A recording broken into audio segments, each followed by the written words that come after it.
सामाजिक कार्यकर्त्या लक्ष्मी रवींद्र ताठे यांची पत्रकार परिषद संपन्न झाली।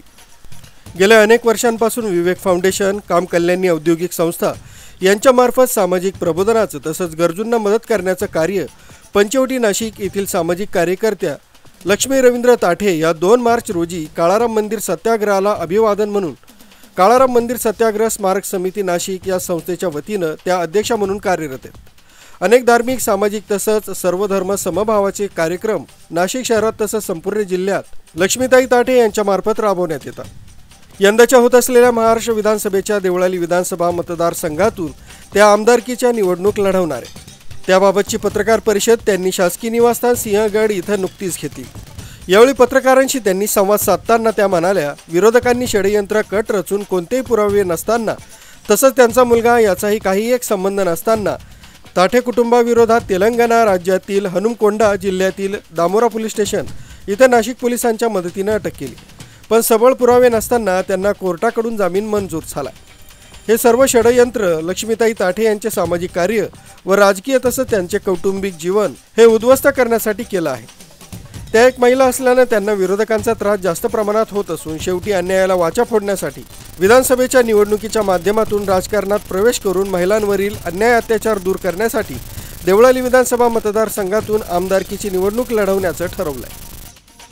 ताठे प्रेस घेण्याचं कारण 10 जुलैला जो प्रकार झाला, तेलंगणा पोलीस जे नाशिकमध्ये येऊन मला महाराष्ट्र पोलिसांच्या मदतीने जे अरेस्ट केलं त्याच्यामध्ये कुठल्याही प्रकारचं तथ्य नाही आहे आणि त्या गुन्ह्यामध्ये जो आरोपी पकडलेला आहे त्याचं माझं मोबाईलमध्ये कुठल्या प्रकारचं बोलणं नाही आहे, त्याचे कॉल डिटेल्स नाही आहे।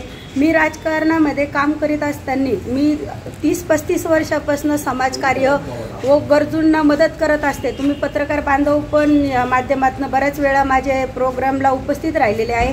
पत्रकार बांधवांना मला एवढंच सांगायचं आहे का ज्या बातम्या लागल्या त्या सर्व प्रकारच्या चुकीच्या होत्या, का मला जो मानसिक धक्का बसला माझ्या परिवाराला, आज माझा परिवार त्याच्यातनं सावरेल, पण हे समाजामध्ये जी बदनामी झाली, आज तुम्ही बघता 2 मार्च काळाराम मंदिर सत्याग्रह अभिवादन सभेचे मी सलग 3 वर्ष मला महिला म्हणून अध्यक्ष केलेलं आहे काळाराम मंदिरचं, आणि मी समाजामध्ये सतत काम करत असताना जर एखाद्या महिलेला जर असा त्रास होत असेल आणि त्या जर महिला याच्यामुळे महिला कोणी पुढे येतील का राजकारणामध्ये?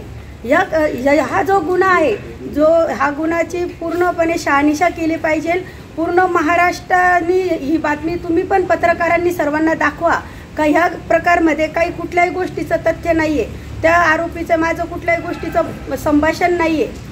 तर असं जर होत असलं तर महिला सुरक्षित आपण कशा प्रकारे म्हणू? आणि जो विकास म्हणून जे मुलाचं माझं नाव घेतलंय, तर माझ्या मुलाचं नाव विकास नाही, माझे मुलं सिव्हिल इंजिनियर आहेत, माझं चांगल्या प्रकारे माझं परिवार आहे छोटासा, आणि माझ्या मुलाचं विकास नाव मी विचारलं त्या साहेबांना, ते बोलले का विकास किधर है? तर मी बोली सर मेरा लड़के का नाम विकास नहीं है। वो बोले विकास को लेके आओ। त्यांना मी स्वतः सांगितलं माझ्या मुलाचं नाव विवेक आहे, विक्की आहे। मग जर विरोधक जर माझ्या मुलांचे पण नावं खोट्या प्रकारे असं गवण्याचा प्रयत्न करत असेल, माझ्या परिवाराला जर गवण्याचा प्रयत्न करत असेल, तर मग माझा परिवार याच्यातनं सुरक्षित नाही। मी आज तुमच्या प्रेस माध्यमातून जनतेला सांगू इच्छिते, उद्या तर कुठल्याही प्रकारचं कोणाला अरेस्ट करतील आणि माझ्या घराजवळ पण याची पण शक्यता नाकारता येत नाही। माझ्या घराच्या इथे पण काही आणून पण टाकू शकतात विरोधक आणि मला त्याच्यामध्ये फसवण्याचा प्रयत्न करतील। नेमक्या याच्या मागं पासून सामाजिक कार्य करते, माझं कोणाशी असं वैयक्तिक काही म्हणजे बांधावरनं दुश्मनी नाही आहे। जर कोणी जर राजकारण माझ्यासोबत करत असेल तर मला वाटतं का हे निंदनीय आहे। कोणी असं समोरनं राजकारण करा, आज जर राजकारण जर अशा टोकाला जर गेलं तर एखादी महिला राजकारणात येईल का? आणि मी देवळाली मतदारसंघामध्ये 3 वर्षापासून देवळाली मतदारसंघामध्ये मी काम उभं केलेलं आहे। देवळाली मतदारसंघात समोरनं सर्व प्रतिष्ठित लोकांनी स्वतः मला सांगितलं का ताई तुमच्यासारखे इथे आमदार पाहिजे, तुम्ही रात्रंदिवस अहोरात्र तुम्ही जनतेसाठी झटता। त्याच्यामुळे मी लोकांच्या प्रेमापोटी देवळालीमधनं मी तयारी केली। जर विरोधकांच्या पायाखालची जर जमीन अशा प्रकारे हादरत असेल आणि एका महिलेला असं जर खोट्या गुन्ह्यामध्ये जर अडकवत असेल तर निंदनीय बाब आहे।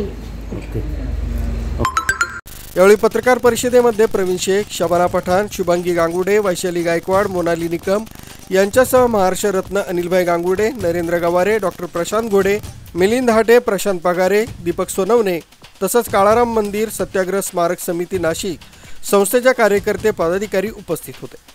संजय हिरे, अर्वाचीन महाराष्ट्र, नाशिक।